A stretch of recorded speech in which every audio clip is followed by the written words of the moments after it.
بسم اللہ الرحمن الرحیم۔ ناظرین السلام علیکم، آپ دیکھ رہے ہیں صابر شاکر کو یوٹیوب چینل پہ۔ آج ہے جناب 17 اکتوبر سال 2020 اور دن ہے آج ہفتے کا۔ آج ہم آپ سے ایک بہت ہی اچھی خبر شیئر کرتے ہیں، اور اچھی خبر جو ہوتی ہے اس کا مطلب آپ سمجھ آیا کریں کہ بہت اچھی خبر ہے۔ وہ پاکستان کے لیے، مسلمانوں کے لیے بہت اچھی خبر ہے، اور ایک مسلم کنٹری جناب، مسلم ملک، وہ اپنی فتح کے بالکل قریب پہنچ چکا ہے، اور نہ صرف فتح کے قریب پہنچ چکا ہے بلکہ اس نے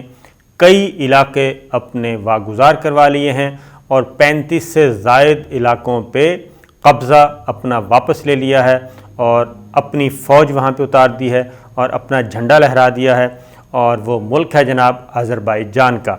آذربائیجان اس وقت اپنے ہدف کے بالکل قریب پہنچ چکا ہے، اور اس ہدف کے جو کہ اقوام متحدہ نے تسلیم کیا ہے، یعنی آذربائیجان کے صدر نے اس بات کی تصدیق کر دی ہے کہ آذربائیجان کی فوجیں قرہ کے اندر داخل ہو چکی ہیں، اور قرہ کے جو انٹرنیشنل باؤنڈری ڈکلیئر کی ہے، ریکگنائز کی ہے اقوام متحدہ نے، ٹیریٹری جو آذربائیجان کی ہے، وہ واگزار ہونے تک اور اس باؤنڈری تک پہنچ چکا ہے آذربائیجان۔ یعنی میں آپ کو سادہ زبان میں بتاؤں کہ آذربائیجان نے قرہ کا علاقہ جو کہ آذربائیجان کا تھا، جس پہ علیحدگی پسند قابض تھے، جس کی پشت پناہی حاصل تھی آرمینیا کی، اور اس پہ 3 جنگیں پہلے ہو چکی ہیں، اور یہ 4400 مربع کلومیٹر کا یہ علاقہ ہے جو کہ آذربائیجان کا ہے، جو روس بھی کہتا ہے، USSR سوویت یونین جب تھا وہ بھی اس کو ریکگنائز کرتا ہے، اقوام متحدہ بھی ریکگنائز کرتا ہے۔ لیکن جس طریقے سے مقبوضہ کشمیر پہ ہندو قابض ہے، انڈیا قابض ہے، اور جس طریقے سے فلسطین پہ قابض ہے، اسی طریقے سے قرہ پہ بھی قابض تھا آرمینیا، اور علیحدگی پسند اور آرمینیا کی فوج، اور اس کے پیچھے کچھ یورپین ممالک کی فوج اس کو سپورٹ کر رہی تھی۔ یہ جنگ شروع ہوئے تقریباً 3 ہفتے ہو چکے ہیں۔ 3 ہفتے کی لڑائی کے بعد اب جو لیٹسٹ انفارمیشنز آئی ہیں، آذربائیجان کے صدر نے باقاعدہ طور پہ ٹویٹ بھی کیا ہے، ان کے وزیر خارجہ، ان کے وزیر دفاع اس بات کی تصدیق کر چکے ہیں کہ جناب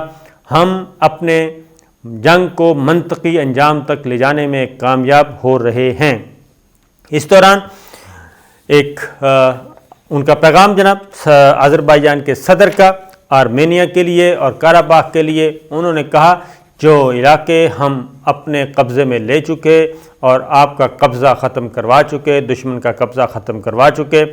اب ان علاقوں کو بھول جاؤ کہ وہ علاقے آپ کو کبھی واپس ملیں گے۔ یہ آرمینیا کو انہوں نے واضح طور پر پیغام دیا ہے،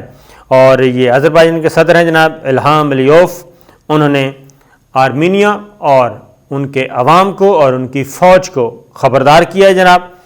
کہ اب دوبارہ ایسی غلطی نہ کرنا، اور آذربائیجان کو کمزور مت سمجھنا، اور اپنی سماجی رابطے کی ویب سائٹ پہ، اپنی سماجی رابطے کی ایک سائٹ پہ انہوں نے کہا ہے کہ جناب آزاد شدہ علاقوں کی واپسی کے لیے اب کوششیں آپ ترک کر دیں، کیونکہ یہاں پر آذربائیجان کا قومی جھنڈا، قومی پرچم لہرایا جا چکا، ہم اپنی فوجوں کو وہاں پر بھیج چکے، اس لیے اب واپس پیچھے مڑ کے مت دیکھنا، اور مزید جو انٹرنیشنل بارڈر ہے جو اقوام متحدہ تسلیم کرتا ہے، ہم وہ تمام اس بارڈر تک اپنا قبضہ، اپنا جھنڈا لہرائیں گے، اور وہی آخری باؤنڈری ہوگی۔ اس پہ انہوں نے جناب پاکستان کا شکریہ ادا کیا ہے، ترکی کا شکریہ ادا کیا ہے، اور خاص طور پہ آذربائیجان میں اس فتح پہ ترکی اور پاکستان کے قومی پرچم جو ہیں وہ اپنے شہروں پہ لہرا دیے گئے ہیں، اور جو علاقے ہیں فاتح، جو علاقے جو فتح کیے ہیں، جو اپنے واپس لیے ہیں، جو دشمنوں سے چھڑوائے ہیں، وہاں پر بھی ترکی اور پاکستان کے قومی پرچم جو ہیں وہاں پہ وہ لہرا دیے گئے ہیں، وہ بھی لہرائے گئے ہیں، اور تصاویر اور اپنی عمارتوں پہ آذربائیجان کے عزیز شہری جو ہیں وہ اپنے گھروں پہ، اپنی عمارتوں میں پاکستانی پرچم بھی لہرا رہے ہیں، اور ترکی کا پرچم بھی لہرا رہے ہیں، اور یہ جشن اب عوامی سطح پہ بھی منایا جا رہا ہے۔ اس کی پاکستان اور ترکی کی وجہ کیا ہے جناب؟ اس لیے کہ پاکستان نے کھل کر سپورٹ کی تھی آذربائیجان کی، اور آرمینیا کو ابھی تک پاکستان نے محض اس وجہ سے تسلیم نہیں کیا کہ وہ آذربائیجان کے علاقے قراباخ میں غیر قانونی طور پہ قابض ہے، بالکل اسی طریقے سے جیسے مقبوضہ کشمیر میں انڈیا اور فلسطین پہ اسرائیل قابض ہے۔ پھر اسلحہ ترکی دے رہا ہے سب سے زیادہ، اور اس میں مزے کی بات ہے کہ اسرائیل بھی سب سے زیادہ اسلحہ جو ہے وہ آذربائیجان کو دے رہا تھا، ترکی بھی دے رہا تھا، اور پاکستان سے بھی اسلحے کا خریدار آذربائیجان ہے، اور پاکستان نے ایک برادر ملک ہوتے ہوئے بھی ان کی بہت زیادہ ان کی آؤٹ آف دا وے جا کے تمام پریشرز ترک کر کے ان کی سپورٹ کی ہے۔ اور اس میں یہ جب لڑائی شروع ہوئی تو اس کو رکوانے کی بہت کوشش کی گئی۔ جیسے ہی آذربائیجان کی فتوحات شروع ہوئیں، اب تک کچھ شہر اور 35 علاقے یہ فتح کیے جا چکے ہیں، اور اب تک تقریباً کوئی 600 سے زیادہ آرمینیا کے فوجی جو ہیں 600 سے زیادہ مارے جا چکے ہیں۔ یہ کل ان کے ٹینکس، ان کی توپیں، ان کا توپ خانہ، ان کا اسلحہ اور دفاعی جو ذخائر تھے، ان کے توپ خانے، جو ہتھیار ہوتے ہیں، وہ بھی بہت زیادہ تباہ کیے ہیں آذریوں نے، آذربائیجان کی فوج نے۔ اس جنگ کو رکوانے کی بہت کوشش کی گئی۔ فرانس میدان میں کودا، امریکہ کودا، رشیا، یہ سب اس چکر میں تھے کہ جیسے ہی انہوں نے دیکھا کہ آرمینیا کی پوزیشن کمزور ہے اور قراباخ نکلتا جا رہا ہے اور علاقے نکلتے جا رہے ہیں، اور آرمینیا جو ہے وہ کیا کہنا چاہیے پسپائی اختیار کر رہا ہے، فرانس نے بھی کوشش کی، ترکی کو بھی دھمکیاں لگائیں، اس کے بعد سوویت یونین نے بھی کوشش کی، اور امریکہ بھی اس میں اس طریقے سے نہیں آیا، لیکن وہ موجود تھا، اور یہ تھا کہ جناب اس کی جنگ بندی کروا دی جائے، لیکن آذربائیجان نے اور ترکی نے ایسا نہیں ہونے دیا، اور ترکی کے صدر طیب اردوان نے روس کے صدر میر ولادی پوٹن سے ٹیلی فونک رابطہ کیا اور انہیں باور کروایا کہ جناب یہ 30 سال سے پینڈنگ ایشو ہے، آذربائیجان کا حق ہے، ناجائز قابض ہے، لہٰذا وہ کسی بھی صورت میں آذربائیجان کی حمایت سے دستبردار نہیں ہوں گے، اور یہ لڑائی اس وقت تک جاری رہے گی جب تک کہ آذربائیجان اپنے علاقے واپس نہیں لے لیتا۔ اور انہوں نے اپنی طرف سے بھی کہا کہ جناب ترکی جو ہے وہ اس وقت تک، آخری وقت تک آذربائیجان کا ساتھ دیتا رہے گا، لہٰذا